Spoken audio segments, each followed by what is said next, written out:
નમસ્કાર, આપ જોઈ રહ્યા છો ગુજરાતનું number 1 news network online TV news. આવો જોઈએ આજના સમાચાર। કચ્છના અંજારમાં વોર્ડ નંબર 1માં ગત 30/5/2026ની ઘટનાને લઈને તાત્કાલિક કાર્યવાહી કરવા માટે આજરોજ આવેદનપત્ર આપવામાં આવ્યું હતું। Online TV news cameraman Bhimji Bochiya સાથે બદાભાઈ આહિર, કચ્છ અંજાર। એટલે તમારી લાગણી હતી કે તમે હા હિન્દુના તમને નામે પહેલેથી બધું એવું કરે હોય છે? કે ફરિયાદ ભરતી ન લીધી તો પણ કયો બરાબર લીધી છે ને ભાઈ?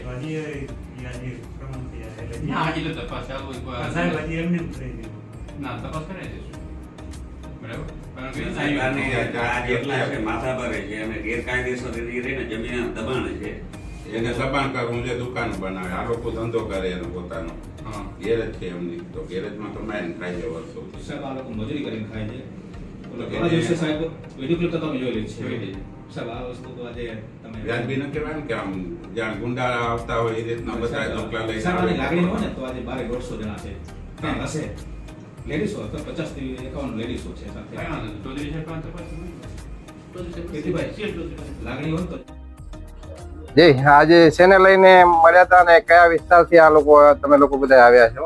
અંજાર શહેરની અંદર વોર્ડ નંબર 1 આવેલ છે। ત્યાં સમાજના એક ભાઈ ગેરેજનો પોતાનો ધંધો કરે છે। ત્યાં અસામાજિક તત્વો દ્વારા ટોળું રચી અને હુમલો કરવામાં આવેલો હતો।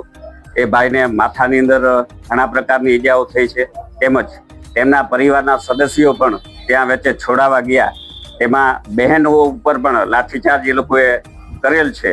આ ઘટનાથી અમે બહુ દુઃખી છીએ અને આખો સમાજ યદુવંશી આહિર સમાજ આજે જે બનાવ બનેલ છે એ બનાવમાં ન્યાયિક તપાસ કરવામાં આવે અને જે પણ ગુનેગારો છે એને છાવરી લેવામાં ન આવે અને કાયદેસરની જે કાર્યવાહી કરવાની હોય, જે કલમ લગાડવાની હોય એ કલમ લગાડવામાં આવે એવી અમારી સૌ યદુવંશી આહિર સમાજની માંગ છે।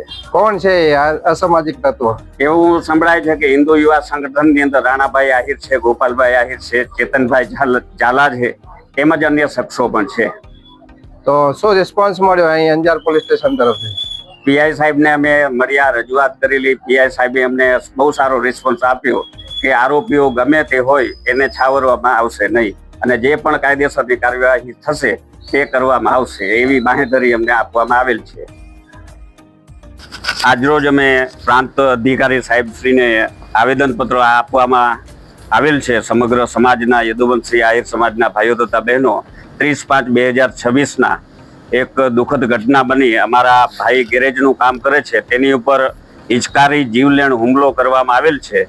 એ માથાભારે શખ્સોને વહેલી તકે પોલીસ દ્વારા પકડવામાં આવે તેમજ તેમને ગંભીર ઈજાઓ હોતા તેમને 307ની કલમ રજૂ કરવામાં આવે અને ધરપકડ કરવામાં આવે એવી આ સમાજ વતીથી અમારી માંગ છે।